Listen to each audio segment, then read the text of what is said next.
veuves et orphelins. Nous vous prions. Prenez soin d'eux.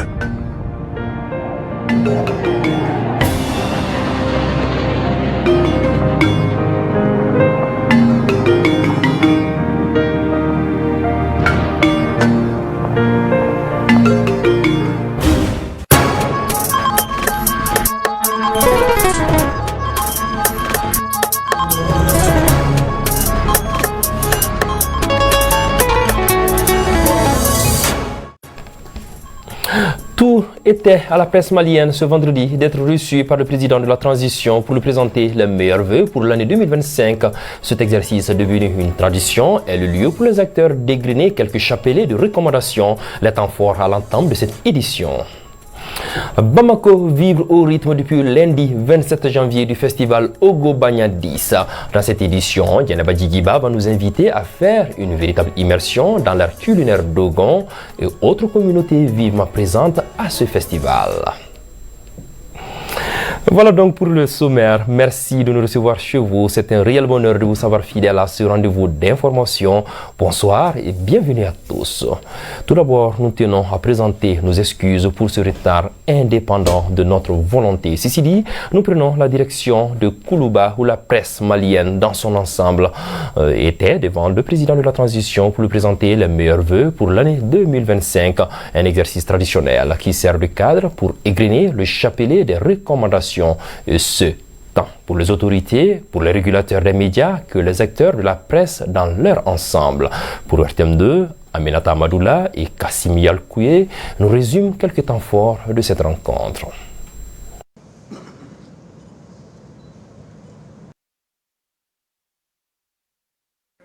Permettez-moi de dire ici, sans ambiguïté, que les cas d'enlèvement, d'assassinat d'hommes des médias que nous évoquions ne sont nullement l'œuvre de l'État du Mali, encore moins du gouvernement de transition qui, jusqu'ici, n'a mis en prison aucun journaliste dans l'exercice de sa profession.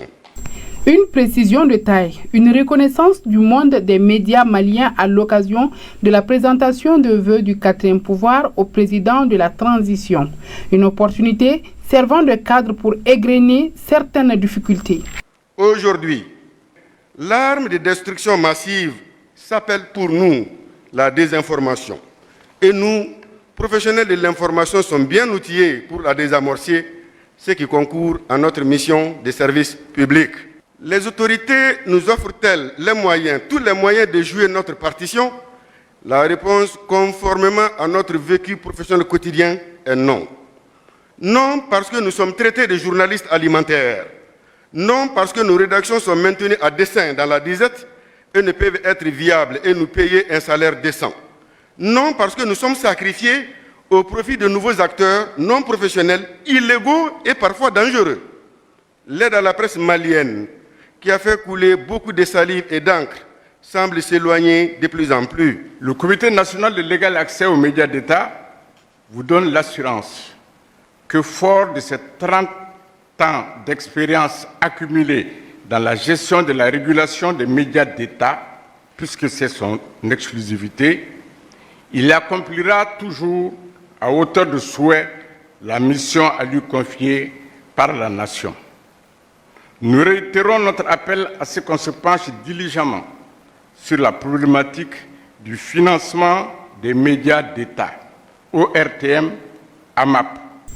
Outre la réglementation du secteur des médias, la haute autorité de la communication HAC reconnaît le besoin de renforcer les médias dans plusieurs domaines. Elle tient tout de même à l'adoption d'un certain nombre de textes la régissant. Les 10 projets, une fois adoptés, permettront entre autres de mieux asseoir les missions de régulation de la HAC, notamment par l'octroi de la compétence de délivrer et de retirer la carte de presse. Soulignons à cet effet que les textes actuels ne permettent à la HAC, en cas de faute avérée, que de sanctionner l'organe médiatique, mais pas le journaliste auteur du fait incriminé. Le général d'armée Assimi Goïta, dans son allocution, a opté pour l'apaisement, ce qui a rassuré les patrons de presse. Au niveau de nos autorités, et on remercie, et je remercie vraiment le président de la transition, le général d'armée Assimi Goïta, qui pour cette fois nous a beaucoup rassurés, nous a répondu et nous a vraiment souhaité des vœux de bonne heureuse année. Et je pense que pour cette année de 2025, les choses se feront vraiment de manière apaisée. Voilà, pour nous les journalistes qui avons pas mal de revendications en attente. Les téléspectateurs, les auditeurs et les lecteurs sont conscients des mutations qui interviennent dans le monde des médias et font leur lecture. Je trouve qu'il y a l'Internet qui prend de l'ascendant un peu sur la presse écrite. Même si jusqu'à présent il y a ces journaux auxquels les gens s'intéressent pour les insertions, les trucs officiels et tout. Actuellement l'essentiel de l'information c'est sur Internet, les gens le prennent. Il y a des défaillants parce que la manière de faire, le langage là, vraiment c'est pas facile. Parce que quand tu parles avec une idée, tu as une pensée, tu veux communiquer avec ton prochain. Donc celui qui écoute, en train d'écouter la parole aussi avec une autre pensée. Donc si les deux pensées ne se communiquent pas, automatiquement il y a des problèmes. C'est pourquoi chaque fois on voit des manquements, ça amène l'instabilité, une certaine instabilité dans le pays, quoi. La traditionnelle présentation de vœux de nouvel an au président de la transition permet à ces derniers de s'enquérir des réels besoins des hommes de médias et d'y apporter des solutions. Renforcement des capacités en santé en période de crise multidimensionnelle des membres du syndicat national de la santé, de l'action sociale et de la promotion de la famille. Cette session outille ainsi les bénéficiaires des techniques d'intervention et de prise en charge rapide. On en sait plus avec Mariam Koulibaly. Syndicalisme dans le milieu socio-sanitaire en période de crise multidimensionnelle, c'est le thème de cet atelier de formation des membres du bureau du syndicat de la santé, de l'action sociale et de la promotion de la famille. Il s'agit là d'outiller les membres sur les défis, les enjeux et les perspectives du syndicalisme en période de crise en Afrique en général et au Mali en particulier. C'est de former et mettre à niveau vraiment les tout nouveaux sénégalistes qui sont venus pour aider les travailleurs vraiment dans la quête de leurs revendications. En fait, qu'il y ait une stabilité sociale, parce que s'il y a revendications, il y a des problèmes qui sont posés. Donc on est là, on est venu se battre pour que le syndicalisme vraiment change de cap, de revendications des travailleurs, pour que les travailleurs vraiment gagnent le fruit vraiment de leur effort déployé. Parce que qui parle de syndicalisme, il faut avoir les notions, il faut avoir vraiment un certain niveau de connaissance pour mieux défendre vraiment ces syndiqués. Donc vraiment c'est l'intérêt pour tous et c'est l'intérêt aussi du département. Si vraiment ces syndicats, nos partenaires privilégiés, qui sont en cette phase, en tout cas d'organisation vraiment de l'atelier, ça s'inscrit aussi dans le pacte de stabilité et de croissance. Donc vraiment, cet atelier vient à point nommé. Cette formation intervient dans le cadre de la mise en œuvre d'une des recommandations fortes du secrétaire général de l'UNTM lors du dernier congrès en date du 26-27 avril 2024, où la formation des membres du comité syndical a été inscrite au cœur du mandat de l'Union nationale des travailleurs du Mali. Un syndicaliste qui n'est pas formé est un danger pour son pays, est un danger pour lui-même, est un danger pour les travailleurs, est un danger pour son pays. C'est pour cela que nous avons dit qu'il faut qu'on se forme.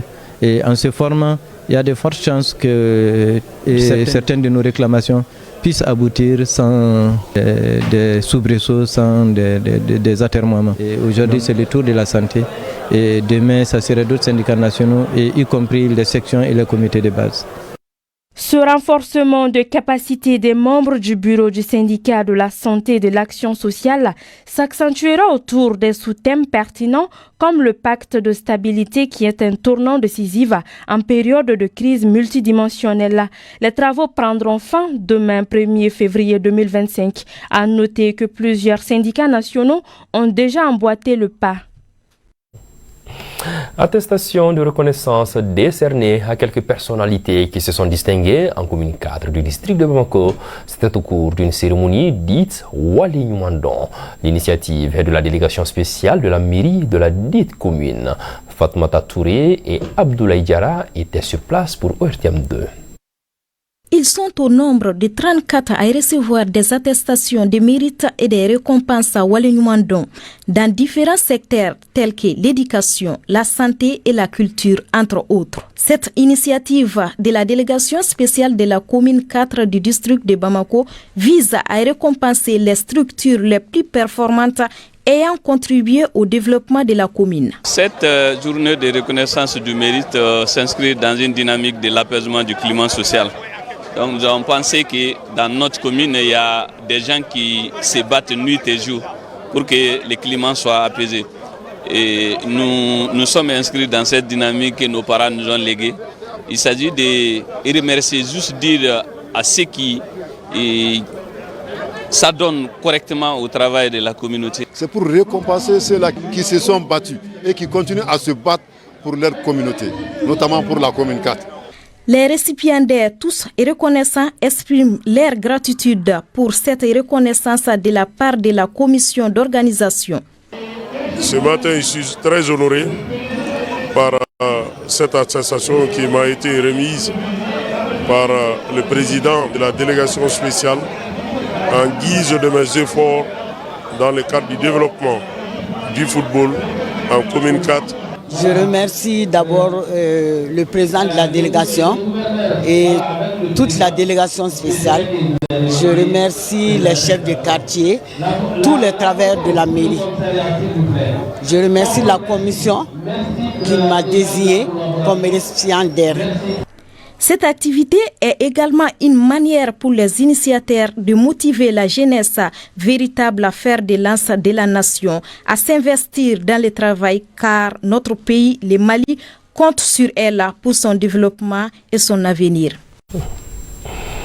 Le festival Ogobanya 10, les activités se poursuivent. Ce rendez-vous incontournable de brassage, de fraternité et de partage fait bouger Bamako depuis ce lundi 27 janvier. Si les masques et les danses traditionnelles captivent les visiteurs, un autre élément retient leur attention, la gastronomie. Véritable immersion dans l'art culinaire Dogon et autres communautés vivement présentes à ce festival. Je vous laisse découvrir avec Diana Badjikiba. En plus d'être une vitrine de la culture Dogon, le festival Ogobanya est aussi un véritable voyage culinaire. Cette année encore, les visiteurs ont pu découvrir et savourer des plats typiques du pays Dogon, mais pas que. Divers autres plats y étaient pour permettre aux visiteurs de trouver chacun son petit bonheur. Ça on appelle Troudou. C'est la base d'arachide et ça c'est le bouilli Dogon comme ça. On appelle de rossoul. Voilà. Et ça, c'est le jus de raisin. On appelle les raisins sauvages. On appelle ça sadi. Ça, c'est lors des mariages ou lors des festivités. On fait ça pour remplacer les boissons. La culture Dogon, en plus d'être riche, a su garder certaines habitudes depuis des siècles et qui continuent d'être préservées. Telles que les bandias des femmes et les bandias des hommes. Ça, c'est obligatoire. Les tasses des femmes, c'est les femmes qui doivent manger sur ça, et les tasses des hommes, les hommes doivent manger sur ça. Toutes les régions sont représentées, la gastronomie, les différents plats, que ce soit les taux, les couscous, les yassa, les nadis. Ce qui m'a impressionné le plus, ils sont fiers d'être Dogon. Ça, c'est un aspect très important. On ne peut rien faire dans la vie sans l'identité. Ici, nous vendons des bonnes boissons de la qualité, des viandes, ainsi je prends des plats de chair avec tout ce qui va comme activité ou cérémonie, est fait pour que les Dogons puissent vraiment revoir ou voir lutter contre leur nostalgie, c'est-à-dire tout ce qu'on avait au pays Dogon, avec les activités, avec nos programmes, on n'aurait pas le temps de retourner au pays Dogon. C'est les habitants, je pourrais même de nos parents qui sont au pays Dogon, ils feront tout pour amener ces trucs de nostalgie pour venir nous apporter. Tout est au top ici, on a bien mangé les plats Dogon et comme d'habitude, tout était délicieux. Dans une ambiance festive et chaleureuse, le festival Ogobanya prouve une fois de plus que la culture passe aussi par la gastronomie, un patrimoine à préserver et à partager. Et du sport, dans cette édition, la commune 5 au sommet du taekwondo du district de Bamako, elle remporte la compétition intercommunale de la Ligue du district avec 22 médailles, dont 14 en or, 4 argent et 4 bronzes. Ce tournoi a regroupé 136 participants dans les catégories junior et senior, dames et messieurs, et s'est déroulé à la salle de basket Mahaman Aïdara du stade du 26 mars. Moussa Diabaté et Yaladi Diakité ont suivi pour RTM2. De l'ambiance, des jolis coups de pied et des KO. Tout est au rendez-vous en marge des finales de taekwondo de la Ligue du district de Bamako. Bon, je vois déjà que les pratiquants sont très engagés, ce qui est déjà très important. Il y a certains qui ont vraiment le niveau pour pouvoir atteindre des sommets. Donc il faut vraiment les aider, les mettre dans les meilleures conditions possibles, les encadrer pour les permettre de pouvoir décrocher sur le plan international beaucoup de médailles. Parce que je pense que l'objectif de ce championnat, c'est déjà de pouvoir faire des sélections pour l'équipe nationale.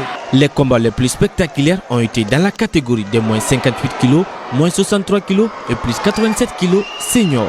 Des démonstrations de coups de pied au suspense. Le public s'est régalé.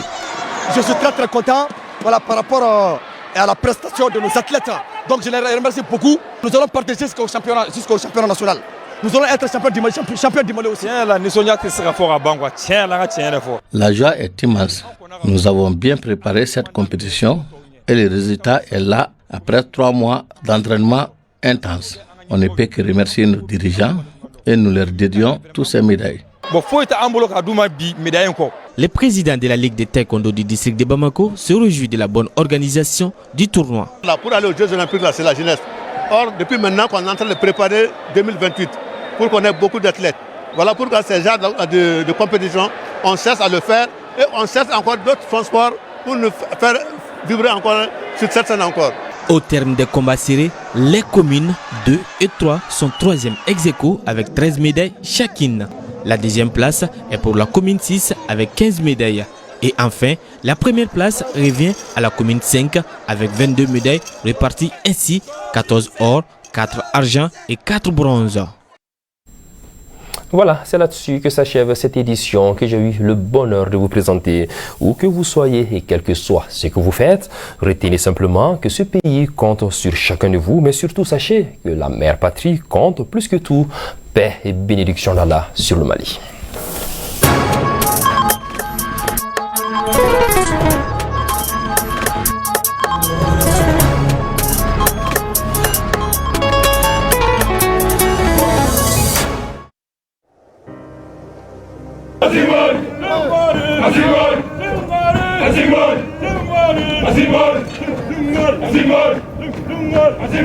Nous laissons derrière nous tout ce que nous avons de plus cher.